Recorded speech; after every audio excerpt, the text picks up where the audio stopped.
Good morning student. अभी आपका social science चल रहा था, तो सोशल साइंस में हम पढ़ रहे थे अर्थशास्त्र। अर्थशास्त्र का सेकंड चैप्टर है। सेकंड चैप्टर का नाम है भारतीय अर्थव्यवस्था के क्षेत्रक में आपके कुछ क्वेश्चन हो चुके हैं। अगला क्वेश्चन लिखेंगे छिपी या अल्प।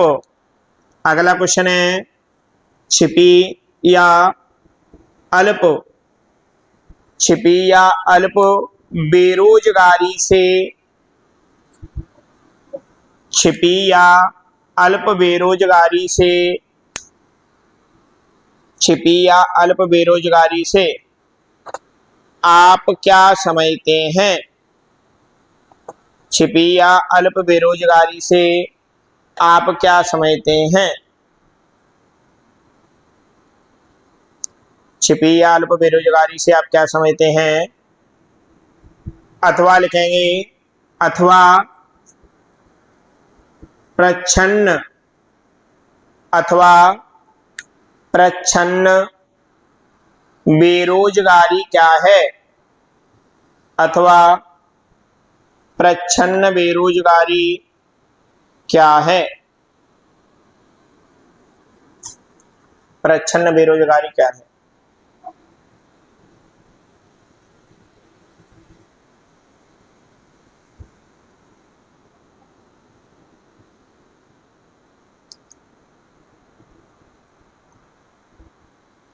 उत्तर लिखेंगे प्रत्येक व्यक्ति कुछ कार्य कर रहा है। प्रत्येक व्यक्ति कुछ कार्य कर रहा है। प्रत्येक व्यक्ति कुछ कार्य कर रहा है, परंतु किसी को भी, परंतु किसी को भी, परंतु किसी को भी पूर्ण रोजगार, परंतु किसी को भी पूर्ण रोजगार प्राप्त नहीं है। परंतु किसी को भी पूर्ण रोजगार प्राप्त नहीं। पूर्ण विराम लगाएंगे। यह अल्प या प्रच्छन्न या छिपी, यह अल्प या प्रच्छन्न या छिपी बेरोजगारी की, अल्प प्रच्छन्न या छिपी बेरोजगारी की स्थिति है। छिपी बेरोजगारी की स्थिति है, कॉमा, जहां व्यक्ति प्रत्यक्ष रूप से, जहां व्यक्ति प्रत्यक्ष रूप से कार्य कर रहे हैं, जहां व्यक्ति प्रत्यक्ष रूप से कार्य कर रहे हैं,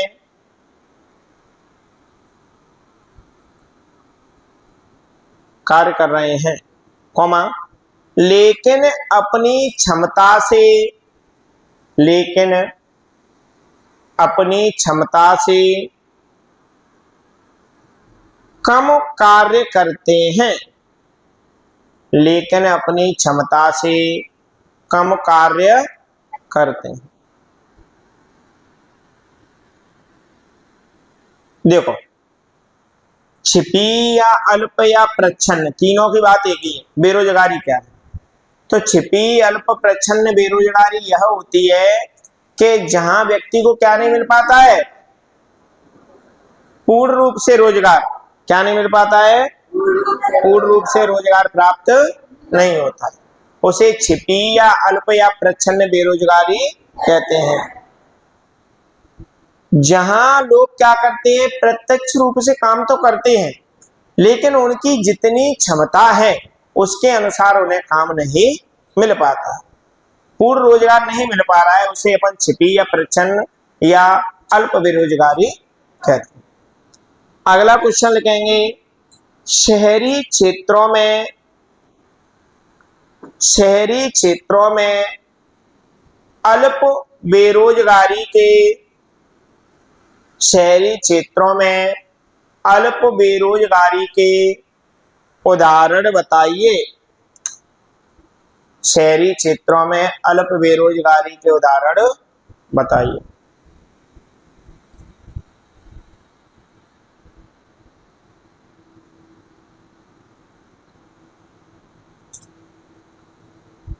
उत्तर लिखेंगे, शहरों में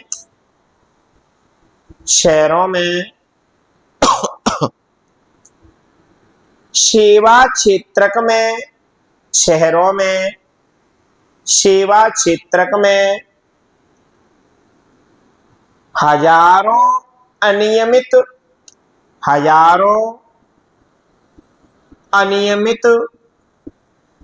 श्रमिक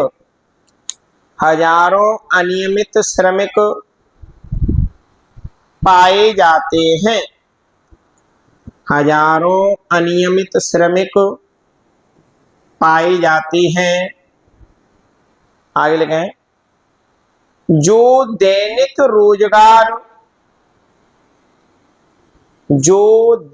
रोजगार की तलाश में घूमते हैं। जो दैनिक रोजगार की तलाश में घूमते हैं। पूर्ण विराम लगाएंगे, दैनिक रोजगार की तलाश में घूमते हैं, पूर्ण विराम। वे पेंटर मरम्मत कार्य जैसे रोजगार करते हैं। वे पेंटर मरम्मत कार्य जैसे रोजगार करते हैं।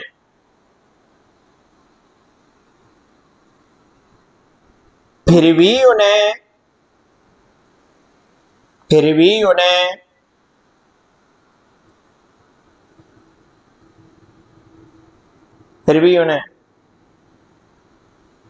प्रत्येक दिन कार्य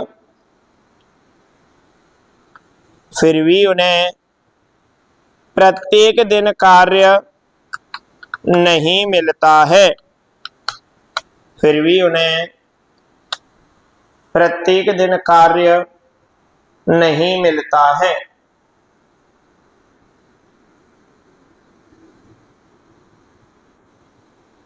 पूर्ण विराम लगाएंगे। सेवा क्षेत्र के कुछ लोग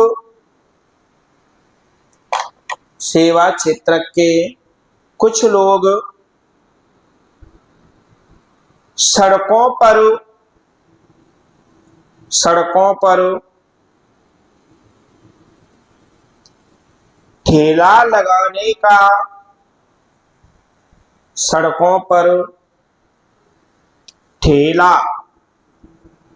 ठेला लगाने का और खींचने का कार्य करते हैं। ठेला तो आप जानते हैं, फल वगैरह बेचते हैं। ठेला लगाने का और खींचने का कार्य करते हैं।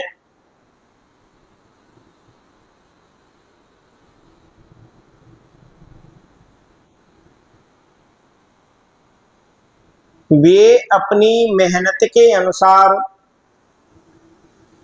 आगे लिखे हैं पूर्ण विराम लगा के, वे अपनी मेहनत के अनुसार बहुत कम पैसे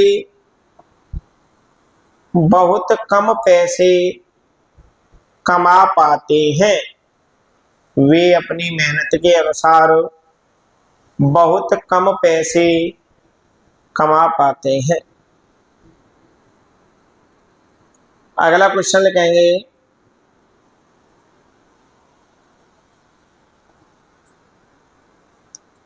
शहरी क्षेत्र में रोजगार पैदा करने के दो उपाय बताइए। शहरी क्षेत्र में रोजगार पैदा करने के दो उपाय बताइए।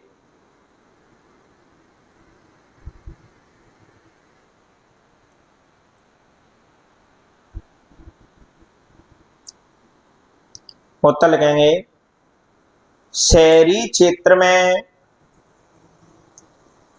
रोजगार पैदा करने के उपाय निम्नलिखित हैं।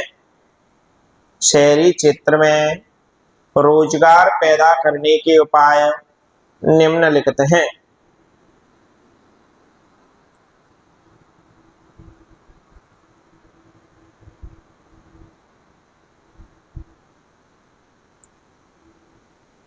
यहां तक लिख पाए सभी? नंबर 1 लिखेंगे,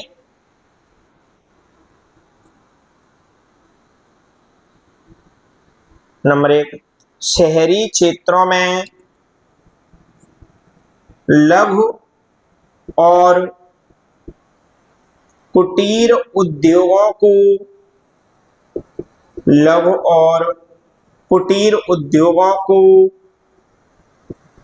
प्रोत्साहन देना चाहिए।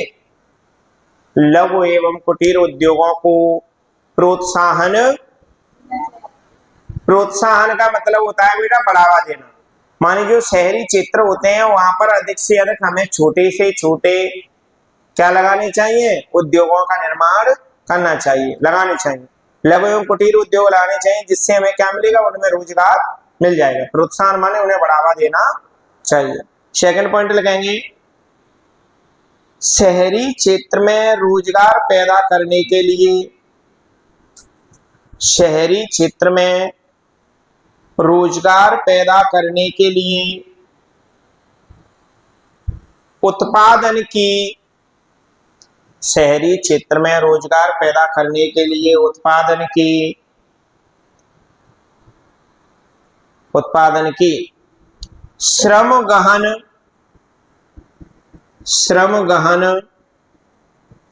तकनीकों,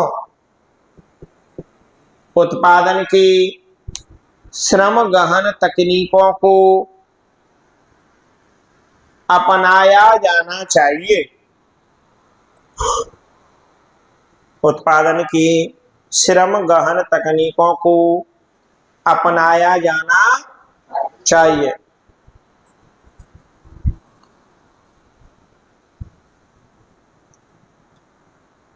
तो इसमें लिखा है आपका कि शहरी क्षेत्र में रोजगार पैदा करने के लिए उत्पादन की श्रम गहन तकनीकों को अपनाया जाना चाहिए। माने शहरी क्षेत्रों में अगर रोजगार उत्पन्न कर रहे हैं, श्रम माने होता है कार्य करना, तो अपन को जो कार्य करके अपन पैसा कमा सकते हैं, ऐसी टेक्नोलॉजी को अपनाना चाहिए, ऐसी नई प्रौद्योगिकी को अपनाना चाहिए। शहरी क्षेत्रों में कार्य करके हम घर बैठ के ही कौन कौन से पैसे कमा सकते, कौन कौन से कार्य कर सकते हैं, कौन कौन से कार्य से हमें रोजगार मिल सकता है, ऐसी तकनीक को हमें अपनाना चाहिए। आजकल देखिए अभी बच्चे बाजार में रहते हैं तो महिलाएं उनके साथ में रहती हैं, बैठी रहती हैं पूरे दिन बाजार में आकर के, तो उनका कोई रोजगार नहीं है। तो उन्हें श्रम माने कार्य करके पैसा कमाना चाहिए। चाहे सिलाई आती हो उन्हें, तो कोई चीजें बुनना आती हो, तो माला बनाना आती हो, तो अब हर चीजें मार्केट में बिकती हैं। आजकल जो आसन होते हैं बैठने वाले, वो भी दुकानों पर बिकते हैं। अगर आपको अच्छे तरीका से बनाना आता है, उन लाओ मार्केट से आसन बनाओ। आजकल बत्तियां होती हैं, बत्ती तो जानते हैं, जलने वाली बत्ती नहीं, जलाने वाली, जिसको हम घी में बोर करके और भगवान के सामने जलाते हैं ना, वो वाली रुई की बत्ती, तो उसको बनाते हैं और पैकेट बंद करके बिकते हैं। 10 रुपए 5 रुपए का पैकेट आता है, तो उसको भी व्यक्ति बनाते हैं घर पे, तो उससे उन्हें क्या मिल जाता है? रोजगार मिल जाता है। उनका दिन भी अच्छे से व्यतीत हो जाता है, उसके बाद उन्हें पैसे भी मिल जाते हैं, रोजगार भी मिल जाता है। तो ऐसी तकनीकों को हमें क्या करना चाहिए? अपनाना चाहिए। अपने समय को व्यर्थ में व्यतीत नहीं करना चाहिए। अगला क्वेश्चन लिखेंगे,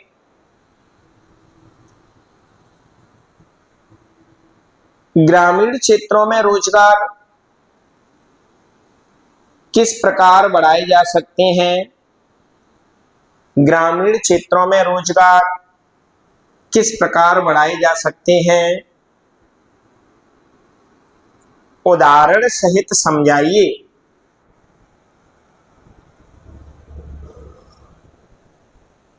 ग्रामीण क्षेत्रों में रोजगार किस प्रकार बढ़ाए जा सकते हैं, उदाहरण सहित समझाइए।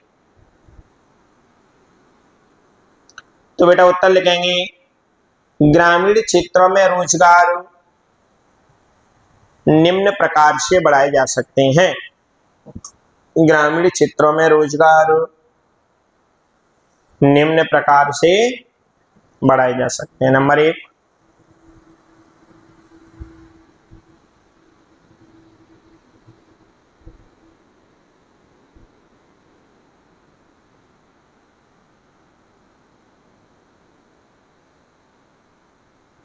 हेडिंग बनाएंगे बेटा, कृषि में विविधता। नंबर 1 हेडिंग है, कृषि में विविधता। कृषि में विविधता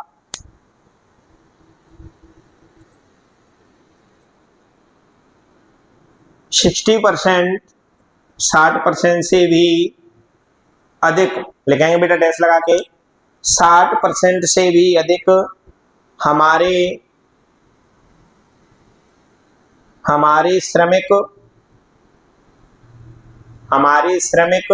श्रमिक माने मजदूर, कार्य करने वाले व्यक्ति। 60% से भी अधिक हमारे श्रमिक कृषि में लगे हुए हैं।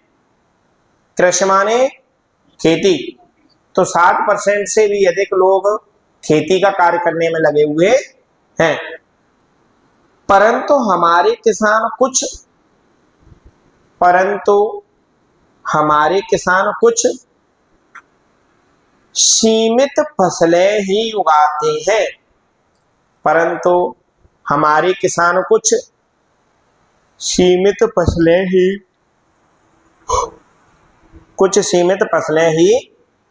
उगाते हैं। इसलिए कृषि में भिन्नता होना, बेटा भिन्नता का मतलब होता है विविधता। इसलिए कृषि में भिन्नता होना आवश्यक है। इसलिए कृषि में भिन्नता होना आवश्यक है। पूर्ण विराम। किसानों को फसलें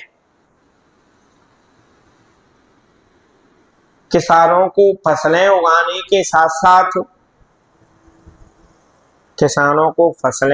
के साथ साथ मछली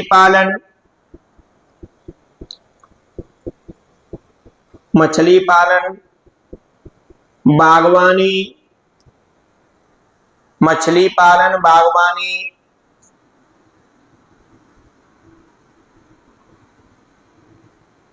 पशुपालन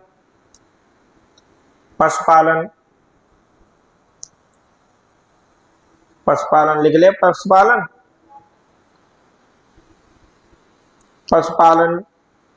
करने के लिए प्रोत्साहित करना चाहिए।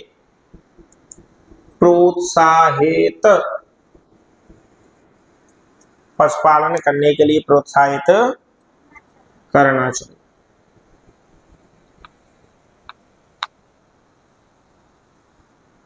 अगली हेडिंग बनाएंगे, सस्ते ऋण।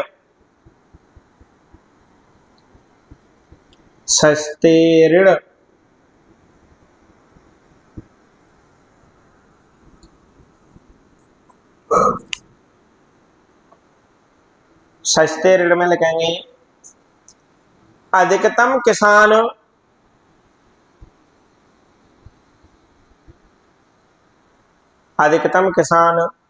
ऋण के अनौपचारिक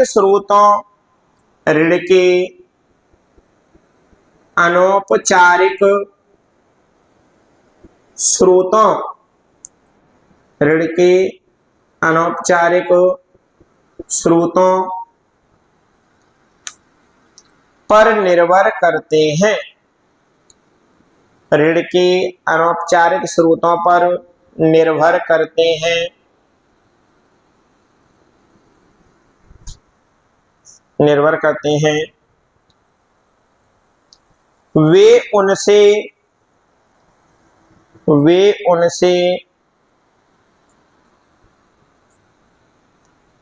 अधिकतम ब्याज की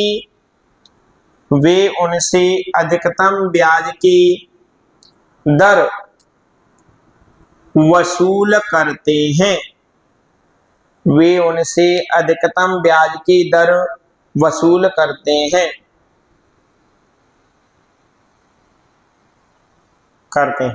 पूर्ण विराम। सरकार को किसानों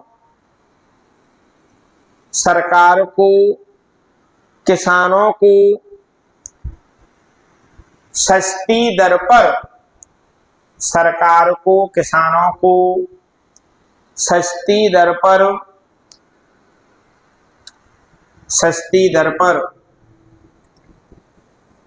ऋण प्रदान करने के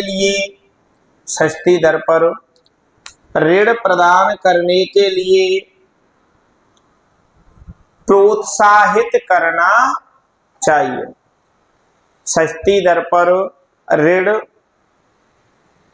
प्रदान करने के लिए प्रोत्साहित करना चाहिए।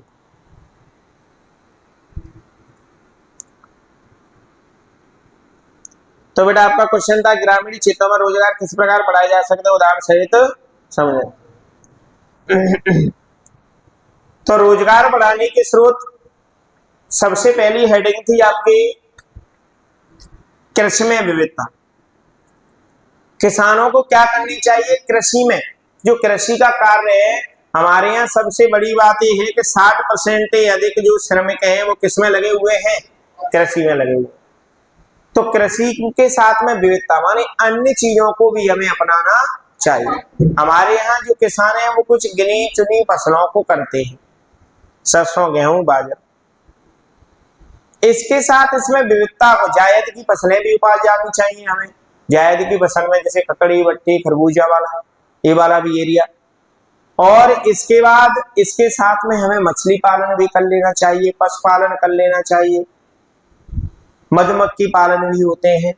तो माने कृषि में के साथ में हमें अन्य कार्य भी करने चाहिए, जिससे हमारा क्या हो जाएगा, रोजगार के अवसर बढ़ जाएंगे। अगला है सस्ते ऋण। अधिकांश जो किसान होते हैं वो अनौपचारिक स्रोतों पर ऋण लेने के लिए एग्री होते हैं। अनौपचारिक स्रोत में कौन आता है, जो गांव से हम पैसे लेते हैं ना, साहूकार से, मतलब गांव में किसी से भी पैसे हम उधार लेते हैं, अपने मित्र से, दोस्त से, रिश्तेदार से, कहीं से भी, वो है अनौपचारिक। वहां कोई नियम कायदे नहीं होते हैं। नियम कायदे का मतलब है ना तो आपको आधार कार्ड देना है, ना आपको फोटो देना है, ना आपको बैंक की डिटेल देनी है, ना कुछ देना है। आपने कह दिया भैया 20,000 रुपए की जरूरत है, मुझे 1 महीने का अपना ब्याज ले लेना, जो भी परसेंट हो, 1.5%, 1%, 2%। तो उसमें किसी नियम कायदे की आवश्यकता नहीं होती है। इसलिए किसान अधिकतम कहां से लेता है, अनौपचारिक स्रोतों से रोज क्या लेता है, ऋण लेता है। लेकिन सरकार को चाहिए कि उन्हें औपचारिक स्रोतों से ऋण देना चाहिए। तो बैंक के द्वारा क्या होगा, उनसे बहुत कम ब्याज लिया जाएगा, लेकिन जो साहूकार होते हैं वो उनसे अधिकतम ब्याज लेते हैं।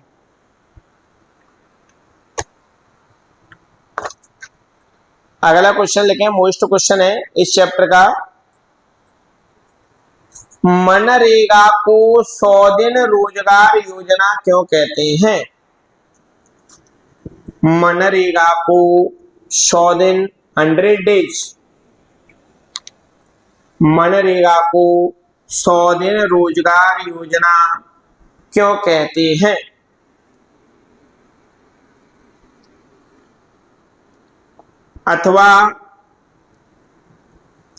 अथवा बोले, लिखिए, अथवा महात्मा गांधी राष्ट्रीय ग्रामीण,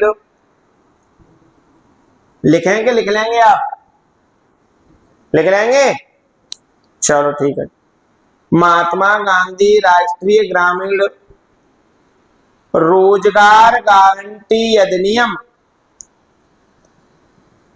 महात्मा गांधी राष्ट्रीय ग्रामीण रोजगार गारंटी अधिनियम के उद्देश्य बताइए।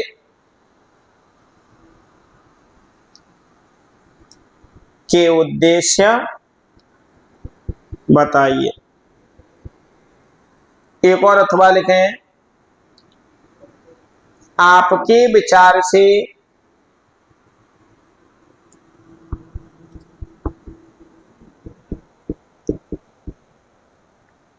आपके विचार से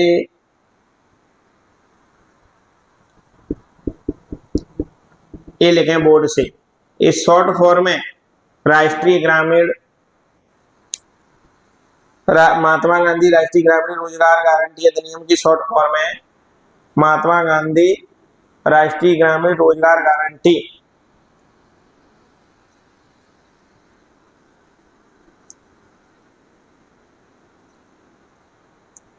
इसके बाद लिखेंगे को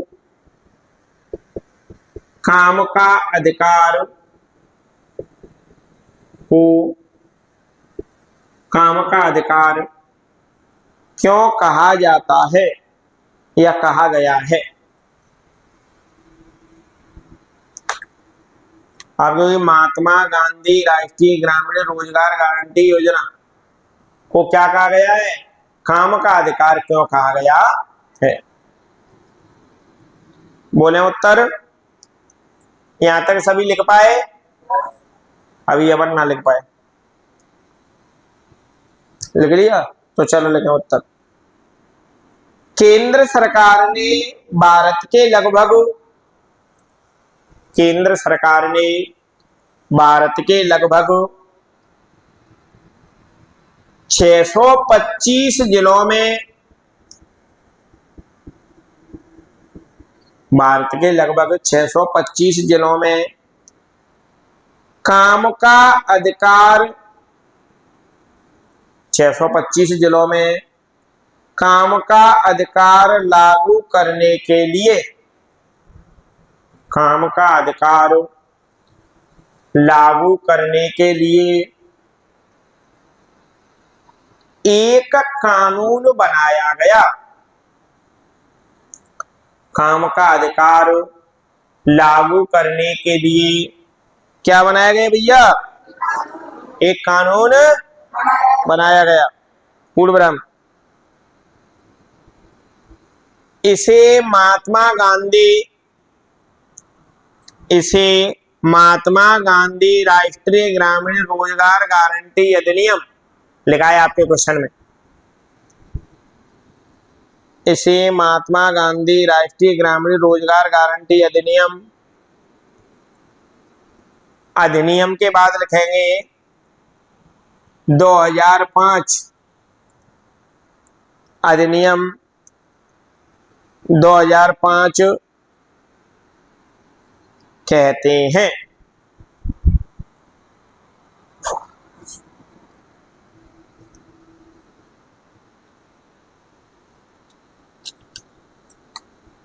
अधिनियम कहते हैं। उद्देश्य हेडिंग बनाए बेटा, उद्देश्य नंबर 1 लिखें, इस अधिनियम के अंतर्गत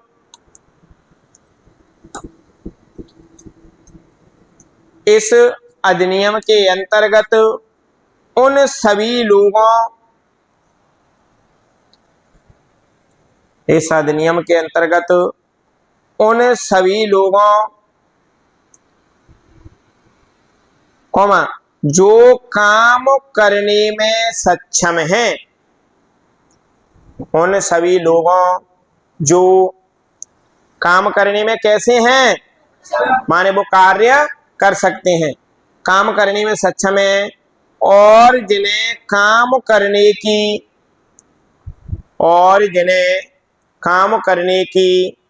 जरूरत है, और जिन्हें काम करने की जरूरत है, को सरकार द्वारा काम करने की जरूरत है, को सरकार द्वारा ग्रामीण क्षेत्रों में सरकार द्वारा ग्रामीण क्षेत्रों में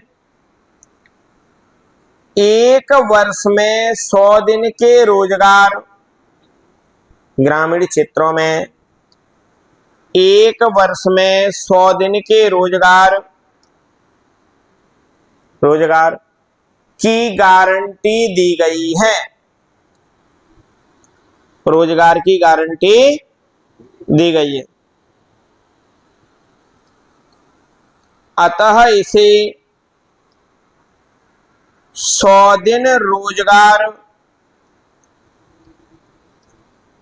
अतः इसे 100 दिन रोजगार योजना भी कहते हैं। 100 दिन रोजगार योजना भी कहते हैं। सेकंड पॉइंट लिखें, यदि सरकार किसी प्रार्थी को सरकार किसी प्रार्थी को 15 दिन के भीतर 15 डेज 15 दिन के भीतर रोजगार उपलब्ध नहीं करा पाती है, 15 दिन के भीतर रोजगार उपलब्ध नहीं करा पाती है,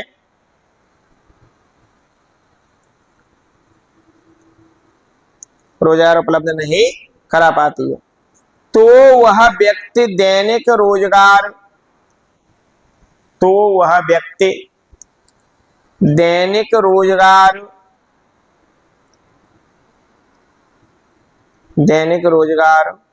भत्ता का अधिकारी होगा, तो वह व्यक्ति दैनिक रोजगार भत्ता का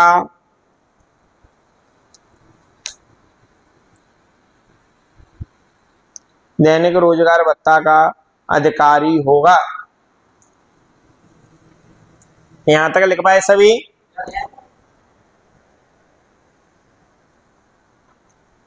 अगला पॉइंट और लिखिए,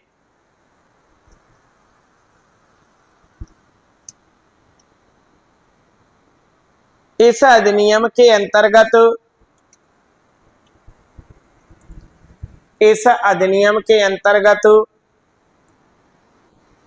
उस प्रकार के कर्मों को, इस अधिनियम के अंतर्गत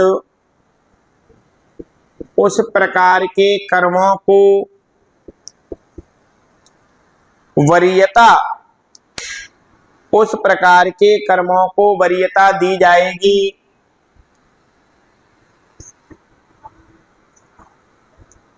वरीयता दी जाएगी। क्या? इस अधिनियम के अंतर्गत उस प्रकार के, क्या लिखा है आपने, या कार्यों को लिख दो, उस प्रकार के कार्यों को या कर्मों को, ठीक है, कार्यों लिख दो तुम, उस प्रकार के कार्यों को वरीयता दी जाएगी जिनसे भविष्य में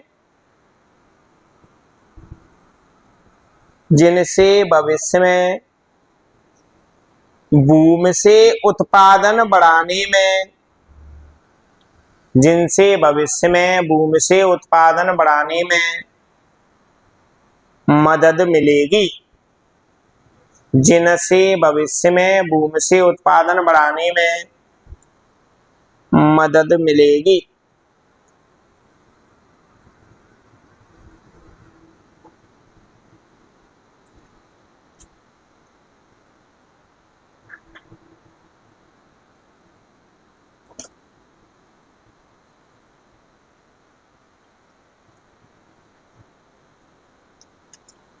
तो अभी आपका था 100 दिन।